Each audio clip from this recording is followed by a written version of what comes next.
Chapter 9. Danger on High.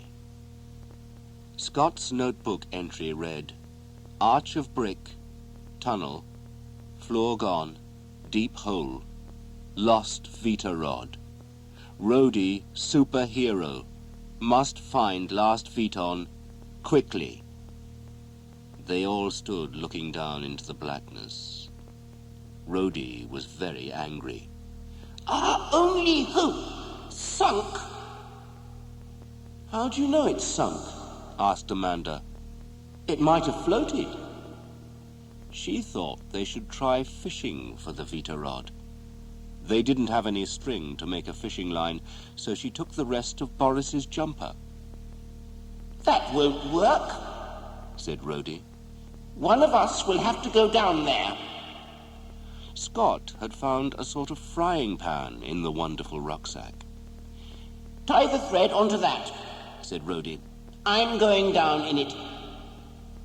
You mustn't shrink, cried Amanda. You might never grow big again. But Roadie closed his eyes and made himself tiny. Boris put him in the pan and lowered it gently down into the hole. At last, the pan reached the water at the bottom. The Vita rod was floating close by. Roadie stretched out a paw and grabbed it. Are you all right? Called Boris. Roadie clung to the pan and to the Vita rod.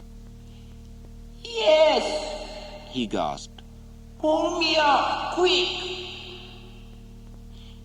When the pan came to the top, Scott took the Vita rod and Amanda took Roadie. She put him in her pocket to keep warm. He was very weak.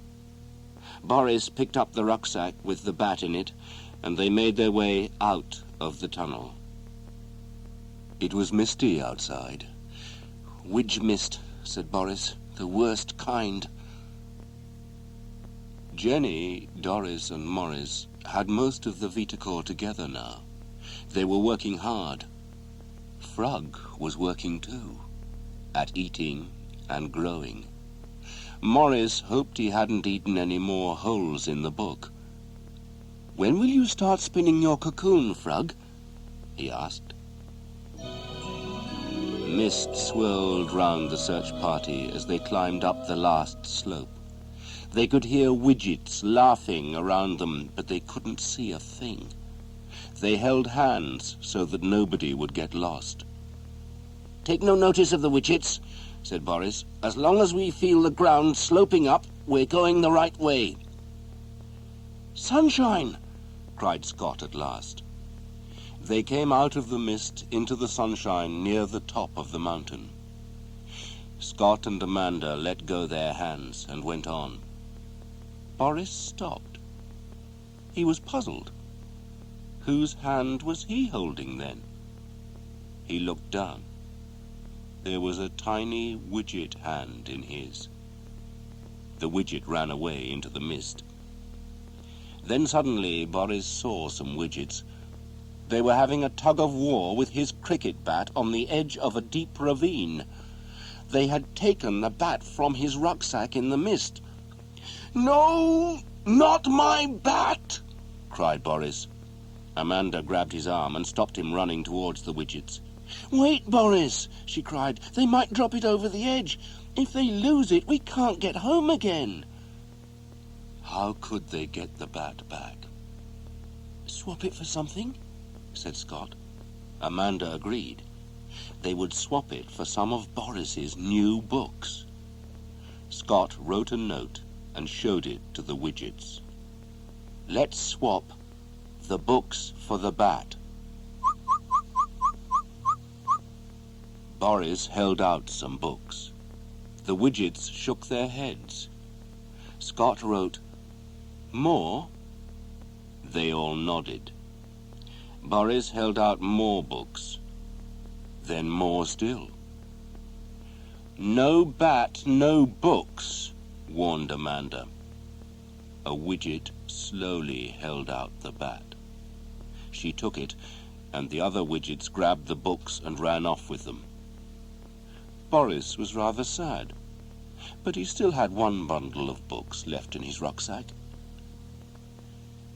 Doris and Morris were sad too.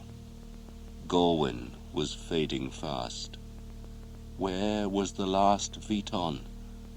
Jenny tried to phone Boris again. At least they didn't have to worry about Frog eating the book anymore. He was now the biggest cocoon she had ever seen. Boris's phone crackled. He heard Jenny say, "Gorwin, he's almost gone." Then the sound faded away. Boris hurried after Scott and Amanda. They were following the trembling Vita rod. Suddenly Scott yelled, There it is! In front of them, a tree was growing out over the deep ravine. The Vuitton was wedged in its thinnest branches. We can't get to that, whispered Scott. We have to, said Boris. Quickly, Gorwin's almost gone. There was only one way. Scott climbed the tree and edged out along a branch. He could see down into the deep ravine. He stretched out and grasped the Vuitton. Would the thin branch hold till he climbed back? Then they all heard a crack. The branch was splitting away from the trunk.